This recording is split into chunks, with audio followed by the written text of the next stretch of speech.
और लगातार वो तस्वीरें हम आपको दिखा रहे हैं। सीडीएस विपिन रावत के आवास पर उनका पार्थिव शरीर पहुंच चुका है और लगातार कई बड़े नेता, कई बड़े चेहरे वहां श्रद्धा सुमन अर्पित करने के लिए, श्रद्धांजलि देने के लिए पहुंच रहे हैं। और ये सीधी तस्वीरें आप देख रहे हैं जहां गृह मंत्री अमित शाह पहले पहुंचे, उसके बाद एनएसए अजीत डोभाल और अब से कुछ देर में राजनाथ सिंह भी यहां पर पहुंचेंगे। हरीश रावत पहुंचे, उत्तराखंड के मुख्यमंत्री पुष्कर सिंह धामी श्रद्धांजलि देने के लिए पहुंचे।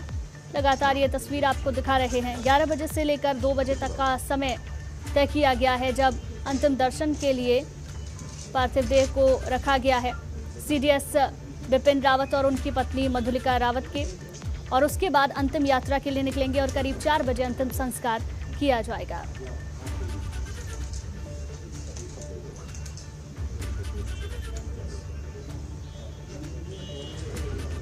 तो जिस तरीके से तस्वीरें आ रही हैं और देखिए तस्वीर में आपको दिल्ली के लेफ्टिनेंट गवर्नर अनिल बैजल भी नज़र आ रहे हैं। दिल्ली के एलजी भी पहुंचे हैं श्रद्धांजलि देने के लिए। लेफ्टिनेंट गवर्नर अनिल बैजल इस वक्त सीडीएस को श्रद्धांजलि दे रहे हैं।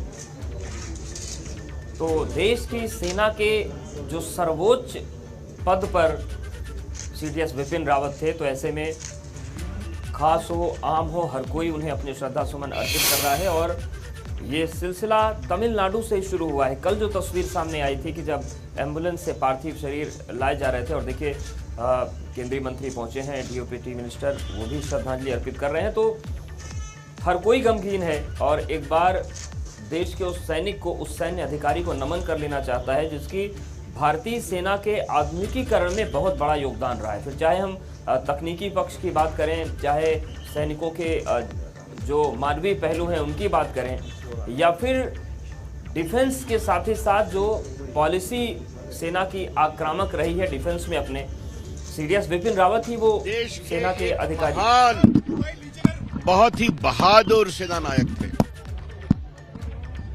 मेरे उनसे काफी अच्छे संबंध थे। जब भी मिलना, मुस्कुरा कर मिलना, कई चर्चा होनी। देश का इतना बहादुर सेनापति इस तरह से चले जाएंगे अपनी पत्नी के साथ और बाकी सेना के पदाधिकारियों के साथ, ये बहुत ही पीड़ादायक है। ये देश को एक बहुत बड़ी क्षति है।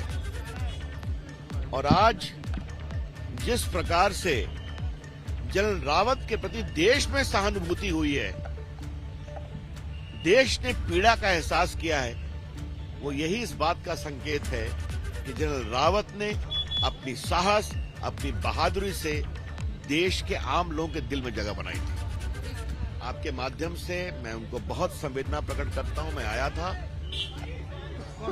मैं यही कहूंगा कि देश उनकी प्रेरणा से आगे बढ़ता रहे हिम्मत के साथ, यही मेरी प्रार्थना। धन्यवाद।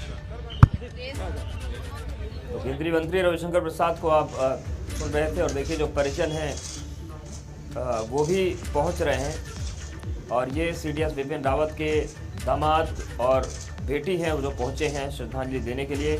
और कल जब पालम एयरपोर्ट पर पार्थिव शरीर लाया गया था, उस वक्त भी ये वहां पर मौजूद थे। प्रधानमंत्री ने इनसे मुलाकात की थी और इन्हें ढाढ़स बधाया था।